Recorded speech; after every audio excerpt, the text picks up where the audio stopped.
موت سے پہلے فرشتے آ جاتے ہیں. چاہے تم اچھے آدمی ہو، بیٹھے ہوئے ہو، تم کو بھی اگر موت آنی ہے تو تم پہلے فرشتوں کو دیکھنے لگ جاؤ گے، لیکن بتا نہیں سکتے کسی کو. موت سے تھوڑی دیر پہلے فرشتے قریب آ جاتے ہیں. پہلے جماعت فرشتوں کی آتی ہے، پھر ملک الموت آتے ہیں. ملک الموت ان فرشتوں کے بیچ آتے ہیں. جیسے ہی یہ مرنے والا آدمی ملک الموت کو دیکھ لیتا ہے، پھر اس کے جسم میں کپ کپی طاری ہو جاتی ہے. اور ایسی کپ کپی طاری ہوتی ہے کہ کبھی پیشاب نکل جاتا ہے، کبھی پخانہ نکل جاتا ہے. اکثر دیکھنا مرنے والوں کی نجاست نکل جاتی ہے. ملک الموت کو وہ بہت قریب سے دیکھتا ہے. اور ان کی دو شکلیں ہیں. ایک بہت بھیانک شکل ہے، اس کو دیکھنا ہی عذاب ہے. اور ایک بہت خوبصورت شکل ہے، ان کو دیکھنا ہی رحمت ہے. وہ نیک بندوں کی روح نکالنے کے لیے جب جاتے ہیں تو خوبصورت شکل میں جاتے ہیں، اور جب گنہگاروں کی روح نکالنے جاتے ہیں تو بھیانک شکل میں جاتے ہیں. اور ان کو دیکھتے ہی مرنے والے کا جسم پیلا پڑ جاتا ہے، پیشانی اکھڑ جاتی، آنکھیں پھٹی رہ جاتی، اور پھر خرخرا آنے لگ جاتا ہے، یعنی خرخر کی آواز تیز ہو جاتی ہے.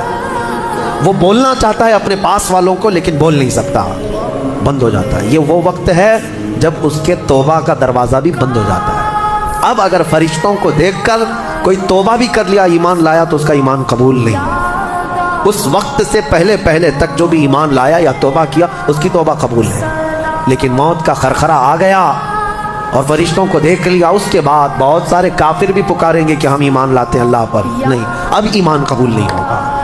موت اتنی آسانی سے نہیں آتی، اس کا پروسیس ہے. فرشتے آتے ہیں، ملک الموت آتے ہیں، پھر اس کے بعد اس کو گھور کر دیکھتے ہیں، پھر اس کو چت لٹا دیا جاتا ہے، یا جس حالت میں بھی ہے وہ گر جاتا ہے.